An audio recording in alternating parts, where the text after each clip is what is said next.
Hey everyone, it's Amy at Dragonspit Apothecary. Here we are at the end of September. Wow, where did this month go? Alright, so we're here to do our oils and oracle reading that we do every Friday. This week I'm using the Oracle of the Fairies cards. So again, we've used these cards before, but just for those of you who are new, each card kind of has a light or dark coloring to it. The dark refers to things inside us, like things maybe we don't want to let others know or that we hold close.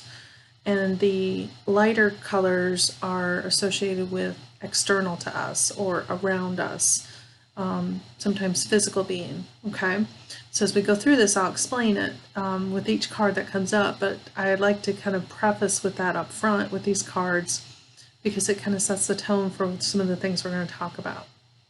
So, 3 cards, what we need this weekend, what we need next week, and a card from the universe. This first card has a mix of the light and the dark, okay? And you'll see why when I explain what it means, but it has both. And it is the card of coming together. Okay, and I'll tell you that little content on the bottom. I'll read that to you. Fairies like to be busy, and a group of them is showing you that many hands may make light work. Working as a team helps to get a job done. So again, that's that light and dark, and I'm going to tell you what that means here in a second. So, teamwork makes the dream work kind of situation. So you know that this is going to talk about working with others, which sometimes is not easy. Sometimes it's hard to form those bonds that make a successful team work. Sometimes it's hard to want to work with others, and we tend to want to work by ourselves. That is actually what the dark in the card is referring to. And, obviously when we come out of that, we find the light part of the card, right? So the importance of knowing the particulars of the work and if it's best served in a group setting or a isolated individual piece of work, right? And even if it's something we create, like when I write a blog post, I like to share it with others to get their thoughts on it to make sure I haven't forgotten something important to say, or that it makes sense what I've written, or gosh, would anyone even read this? And if you don't read my blog, head over to Dragonspit Apothecary and check it out because there's a wealth of information out there to help you live more naturally. But anyway, this card is talking about that creativity within us and sharing it with others, okay, connecting. And even when it's not associated with work, sometimes it's associated with friendships and getting to know, having those relationships with people and not being so drawn into ourselves all the time. So if you know someone who could do with a helping hand, this card is inviting you to reach out. And often we feel shy about asking for help.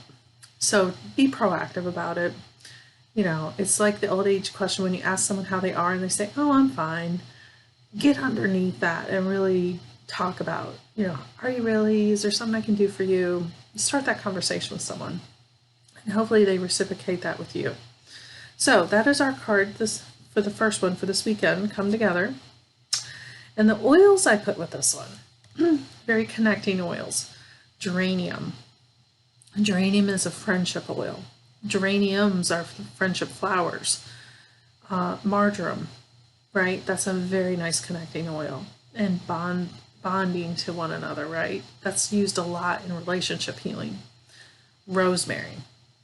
So rosemary is important when we're trying to get ourselves out of our own mind and be open to connecting with others.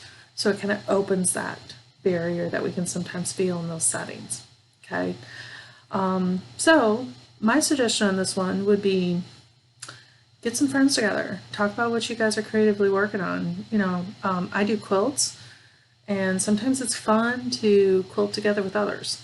Even though we're working on our individual quilts, it's still that bonding of things to do together, right? All right, so this weekend, come together. And even play the Beatles song, Come Together, if it helps. Okay, Next week is a dark card, so it's dealing with something inside us. Lost and found. Okay, and what was once lost is about to be found, thanks to this fairy on this card. But sometimes she can help us find things that never even realized we lost, or maybe it wasn't that important that we lost it, right? So, and she helps us collect treasures and keep them for a rainy day, revealing them when they're most needed. Attached to shiny things, so they often, squirrel mentality here, right? So if you've misplaced something materially or spiritually or emotionally, this card helps us realize it's time to find that, or determine if it was really important that we find it again. And look for the hints, clues, and tips to finding what we're looking for. And be practical though. If you've lost your keys, retrace your steps. Don't just go on a mad hunt everywhere looking for them. So this card, ironically, comes to us a lot in the autumn, fall seasons, because this is the time that, like, animals, particularly squirrels, bury food and to sustain them during the winter months. So they have to keep mind of where they're putting their food, right? And so this is, a very important card for us as we look to bring in things from summer, store things for a season, look at what we're bringing in, what we're holding as important to us, and where we're going to put them. Okay, not just physical things, but things we keep in our heart, in our head. And reminds us that it's sometimes okay to lose things. Okay, perhaps we never really needed them, or their time and purpose has been served, and we can give them to others to use. And if we really can't find them, not to get upset about it, because we can find something else to replace it. The whole don't cry over spilt milk thinking here. So, the oils that I put with this card to help you find whatever you were missing is clove, basil, lemongrass, and I threw some eucalyptus in there too. So those 4 oils really speak to clearing our thinking so we can retrace our steps, clearing out the path of the clutter so we can get down to what we're really trying to look for, looking in ourselves to kind of clear our own mind, to prioritize what's important to us and get organized in our thinking.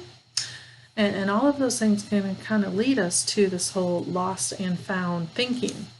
So that particularly if you think about it in this autumn season that we're getting ready to enter, we're bringing things in, we're reassessing what we've done this year, right? We're starting to think about closing out the year, and maybe we're thinking about next steps for next year and how we want it to be different.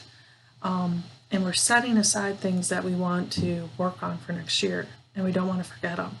So this is where it's important to do some journaling and some reflection on where we want our intentions to start to look to be laid out for next year. Okay, so that's another way to look at that card. Okay, from the universe. I think we've had this card too recently.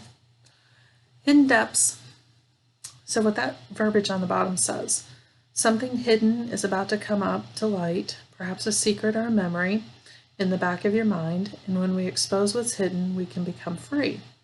So again, this is a green card, which means it's coming out from the dark. It's something that we're going to emerge from ourselves and bring out into the open. We're not going to deny a challenge anymore. We're not going to avoid something that we've been putting off. It's time to liberate from the things that we're dreading. And the best way to do that is sometimes to face it head on. So sometimes when we hide things, it could be because of pain, fear, trauma, but it's time to heal from those and let them serve us as strength in how we move forward now.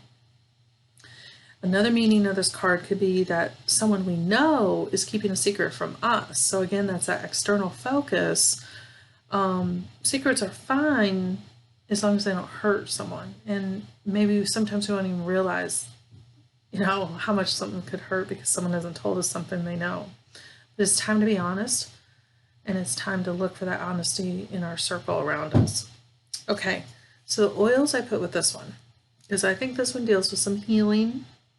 Obviously, when you start bringing things to light and dusting off things that you've been avoiding, it can hurt. Certainly, if you find out someone has been holding a secret from you, it can hurt. So I put some healing oils here.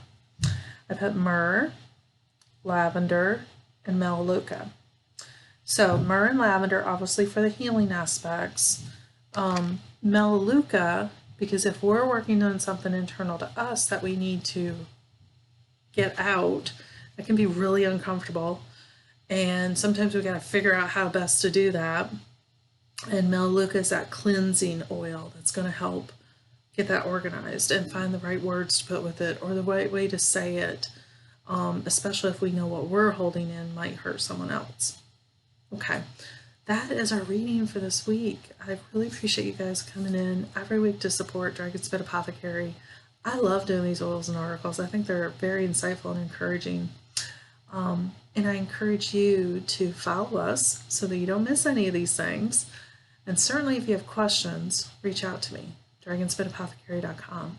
Happy to help. All right, guys, until next time.